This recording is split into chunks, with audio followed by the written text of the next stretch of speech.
Wow. I just got to watching the final 8 minutes of the game that Victor Wembanyama was involved in. Wow. Wow, wow, wow. Welcome to BDF 44's channel. This kid he's better than I thought. I was calling him the boogeyman when I first saw highlights on him, but that was just because I saw what his skill set was and saw what his length was and saw how imposing he was on the floor. So it was clear to me that there was a lot you could do with this kid. Nah, he would be good if he were 6'5". This is someone who would be a player that you would probably want to take in the lottery if he were average NBA height. That's how ridiculous this dude is. He is great, man. Not good, great. And that's before he even gets into the NBA. So this is something that we're looking at and we're saying, okay, now it's about it's really, for me, the question is, are we not cheating ourselves out of an entire great year of Victor Wembanyama by not letting him be in the league right now? Not to say that you can just go ahead and throw him into a random team. Clearly, that's not how it works. It's too late. But the point is, he's ready. He's ready to be a part of this thing right now. And so, I know the NBA has plenty of years ahead with Victor. Obviously, he has a whole career ahead of him.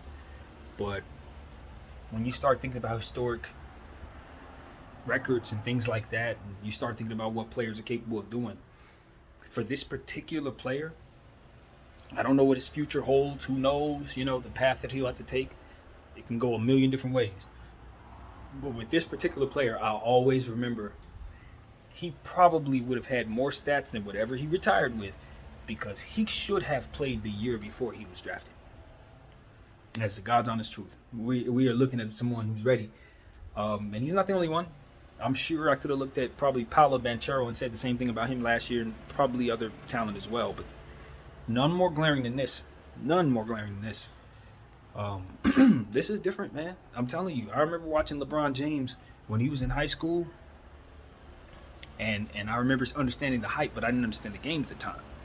But I understood the hype. You know what I mean? So I was watching him and I was like, oh, he's doing things we haven't seen. The ability was there. Popped off the screen. Amazing. This player is different in the sense that because he's so huge and physically imposing, he's awe-inspiring without moving. Like, he could be a statue and it's like, whoa, Victor Wembanyama, he's one of those. And when he starts playing, you understand that, you know, his basketball IQ is where it needs to be. He's been working on his game for a long time. He has a passion for the game. And he kind of speaks like Giannis in a way, to where he's not really interested in a whole lot but the art. You know what I mean? He's not really interested in a whole lot but the hard work and the process of winning. And so you're seeing the makings of what could be the mentality of a winner. So I'm like, okay, Victor Wembanyama, I was impressed with the idea of what this person could be. But when I started seeing what he was talking about, it's like, okay, I'm impressed with the human being and the competitor. So it's like, okay, yeah, I do believe that this may be the biggest draft prospect we have seen since LeBron James. I think that's already been established. But what I think is this dude is going to be, very, very special, man. That's all I can say. Very, very special. You don't want to overrate it because health has a lot to do with what happens. Longevity, things of that nature. It's a lot that goes into it. But if you just look at the player, he was made to play basketball. I mean, there's no way around it. It's almost like God just said, you know what? I'm going to create a cheat code for you guys. Here goes another cheat code. I've done this a couple times with Shaq and Wilt and Kareem. He creates these dominant forces. And here we are yet again. It's another one. Simple as that. It's another one. I have very few times have I seen a player this impressive off rip. Very few times. And I've been watching this game my entire life. So, yeah. Like I said, the boogeyman is coming. I told you guys that he probably had more leverage than anyone else in the league before I came to this conclusion. Now, that's the face of the league. It's him and Bron. These are the two guys. He leapfrogs just about everybody else because of his height. He just stood next to Rudy Gobert and just towered over him, like a full 2 inches, 3 inches taller than the man. And Rudy's listed at what, like 7'2", and this kid is what, 20 years old, 19. So that means you could be looking at a little more growth there. He could actually reach 7'5", maybe 7'5.5". Yeah, good luck. Good luck. I do believe, and I'm not exaggerating, I do believe this could be I ain't gonna say the first, because we already seen one, but this could be a $1 billion prospect. Like literally, this could be a player that could quite literally gross $1 billion in a contract in the NBA. I legitimately believe this, and it's just because he's easily marketable, obviously, and the game speaks for itself. And at this point, now what we need to see is him against the real talent, because we've seen him against all these great guys that they have in the G League, and that's wonderful. But we got to see him against the real deal. Now we got to see him bang up against Giannis. We got to see him get up against, all of the big bodies, even Valanciunas, everybody who's going to be thrown at him. We need to see him against those people. And if he can stand the test of time and play 82, he's the real deal. If he falls apart and only plays 25 games and he's one of those guys with injuries, then unfortunately, he's just a great unicorn. We've seen this before, though. So it's all about health. But right now, you don't have any injury issues. There's nothing. There's no concerns. And so that right there tells me this is a prospect that, even though they're talking about not shutting him down, he's going to get shut down. I hate to tell the young fella, but I don't know who's running his show, but shutting him down is the only thing left to do. Now, great. He's going to play. He played tonight. He's going to play the next game for sure. But I don't know what the schedule is for the rest of whatever he has going on. But the NBA, if they have any say-so to it, they're not going to want him doing too much more after this. I'm certain of it. We've seen enough. Seriously. It's one of those situations where it's like, this is the face of the league. Like, it really is. When Bron goes out, this the guy. So, I don't know. It's going to be interesting. It's going to be interesting to see how guys take to him. What type of reception he receives. You know what I mean? How guys take to him. Seems like a likable dude. You know what I mean? He seems humble, but he seems serious about winning. He said himself, he's not the easiest person to talk to when he's lost. So I took that very seriously, and that's the makings of a winner as far as I can tell. So I'm excited about Victor Wembanyama. I obviously am a Laker fan, so I know he's going to be a competitor to us, but I think this is going to be a game changer in sports, not just in basketball. This is a game changer, and I'm looking forward to seeing what he does in the Olympics as well, because he is not from the U.S. So we're gonna have to deal with this dude, and I'm of the mindset that he is very much unguardable. That's why I think of him as a prospect that easily translate into doing what it is that he's doing into bigger, and more serious competition, because the fact of the matter is, his jump shot is too high, man. It's too hard to contest. It's just simply too high to contest. There'll be maybe 3 or 4 players who will effectively be able to rattle him out of him making a jump shot or shooting a jump shot, and that's something I recognize off rip. Those who will be long enough to get out there, I don't know if they're going to be agile enough to deal with him when he takes them off the dribble. So this is a potentially unguardable force, if not definitely an unguardable force, and we just await him being drafted. Whoever gets him is going to celebrate life for a long, long time, and then it'll just be about whatever he wants, pretty much.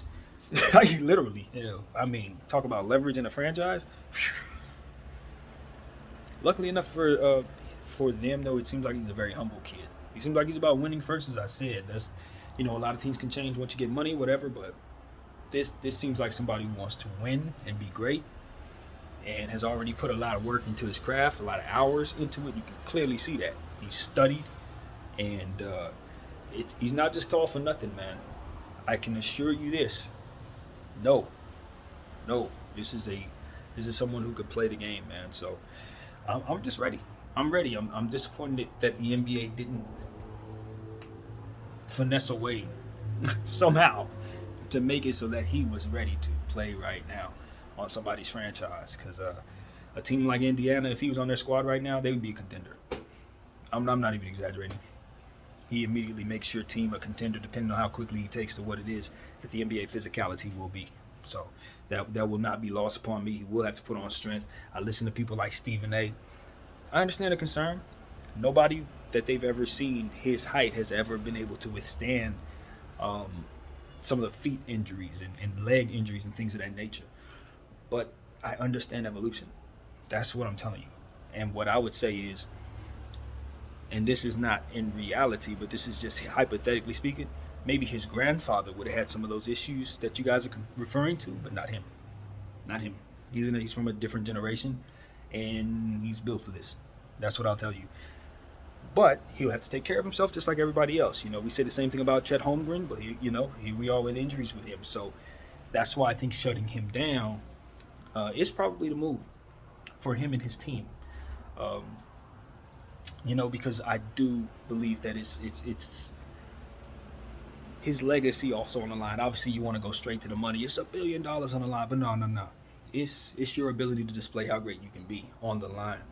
When you consider a guy like Greg Oden, you know what I mean? Or you consider some of the people that have came before him who have been as tall as him and have had issues with their bodies. So just as a proper precaution based on the history, I think he should play it safe with his career. I think he should play it safe with basketball that isn't in between the NBA lines, because that's when you're going to be able to take care of the generational wealth aspects of life and, be able to do more with the game with the money that you make. And that's what we also want to continue to preach. It's like you can do a lot of good things if you play the game the right way for the game. You know what I mean? Not just for your family, but you can do so much. So, excuse me, that's what I would encourage a player of any aspect at any level, but especially at that level. Oh yeah, man, play it smart, and health is key. Health is wealth. So that's what I gotta say, man.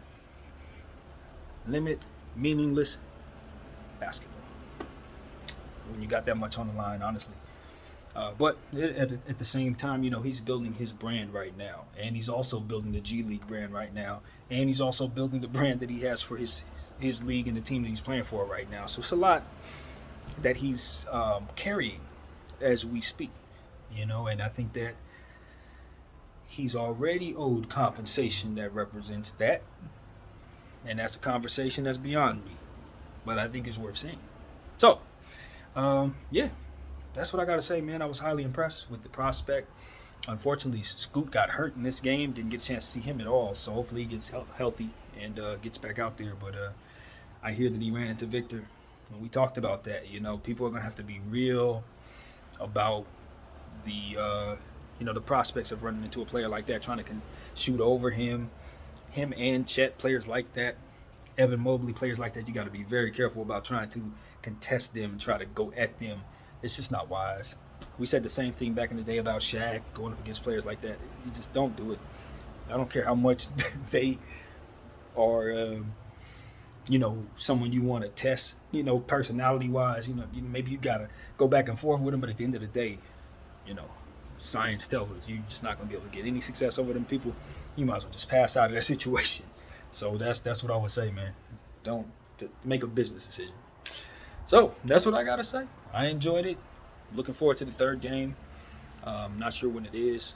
Sorry I missed this one, but I did get that little last 8 minutes that they put on YouTube. You guys can go check that out as well on NBA.com. So that's what I got. Video 44. Thank you all for watching.